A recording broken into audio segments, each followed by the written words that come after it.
Let's, for the moment, though, concentrate on the situation, the terrible situation around Nagorno-Karabakh. The separatist leader of the self-declared state says their struggle for independence from Azerbaijan is over. We've been focusing through the week on the exodus of those who are now making their way into neighbouring Armenia. More than 70,000 ethnic Armenians are said to have left the disputed territory. That's well over half the population. Now, Karabakh had been controlled by Armenians for 3 decades. It was seized by Azerbaijan in a military operation last week, who say they want to reintegrate the people into Azeri society.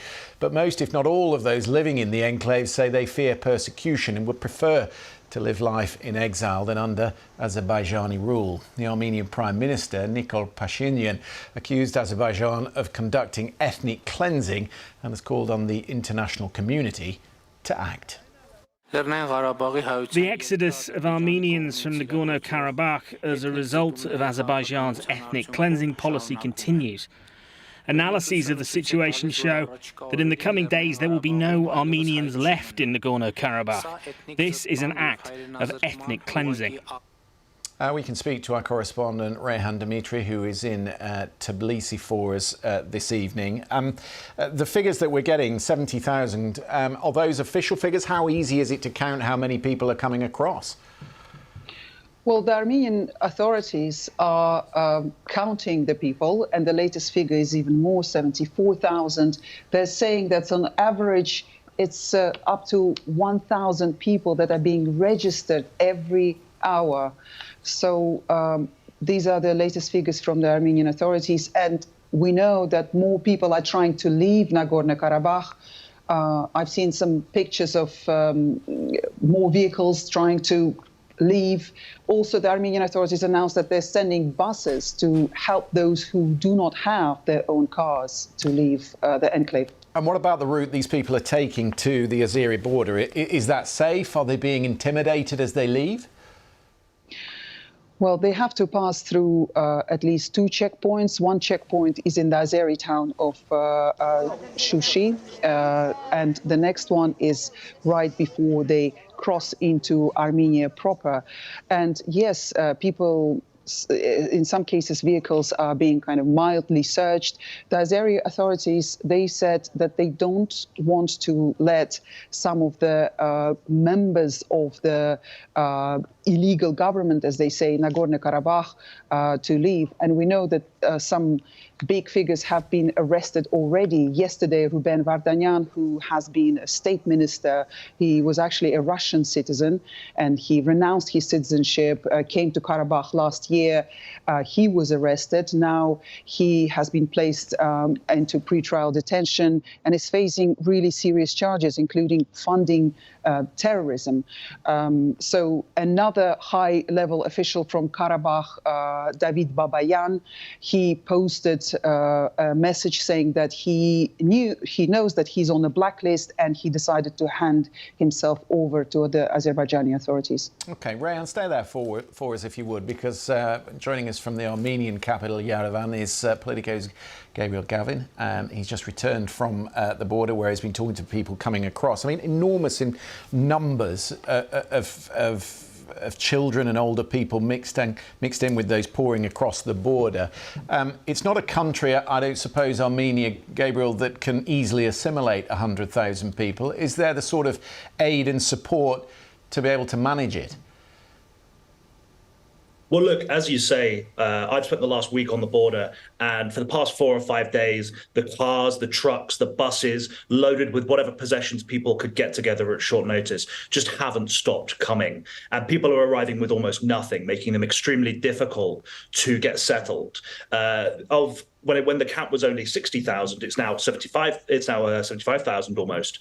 Actually, the Armenian government told me that only 6,000, 10% of that number, had been actually rehoused. The vast majority of people are expected to stay with family, with friends, or to basically rent private accommodation themselves. But on the drive back to Yerevan tonight, I've just seen a string of vehicles running almost all the way to the capital with people's possessions loaded on top.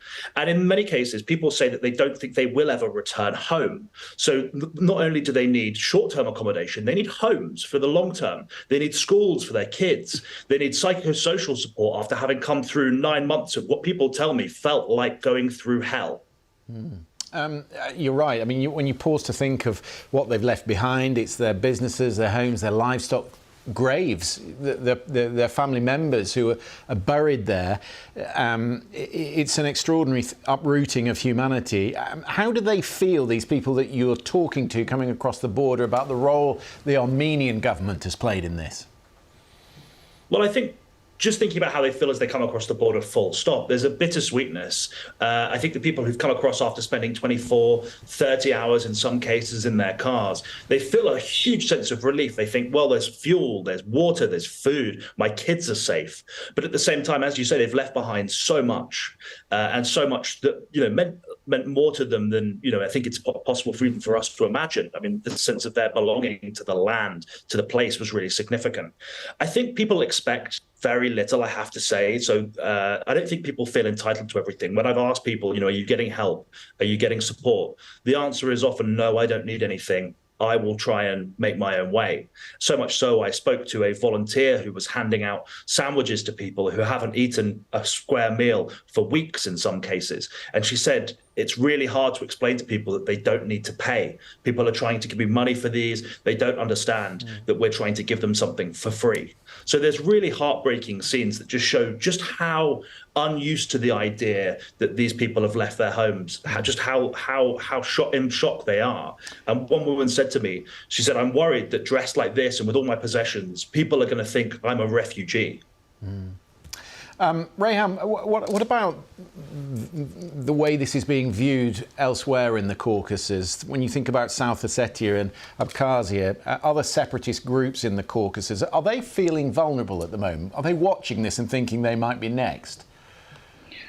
Well, the first thing to mention is that it's really astonishing that the Georgian government has not issued a single statement since this crisis began, since Azerbaijan's military operation last Tuesday. And this story is not really featured that much in Georgian media, which is really surprising, given that there are 3 countries in the South Caucasus: Azerbaijan, Armenia, and Georgia. But yes, of course, we've heard news from breakaway territories of Abkhazia. In particular, these are the news that I've seen, that, of course, they are watching with great concern what's happening there in Nagorno-Karabakh. Why? Because the Russians are looking the other way? Well, because in some ways they are in a similar situation. But I think in Georgia's breakaway territories, the local governments feel perhaps more protected by Russia, because Russia recognized their independence, which was not the case in Nagorno-Karabakh. Yeah, interesting. OK, we'll have to leave it there. Rayhan Dimitri, Gabriel Gavin, lovely to see you again. Thank you very much for coming on the programme.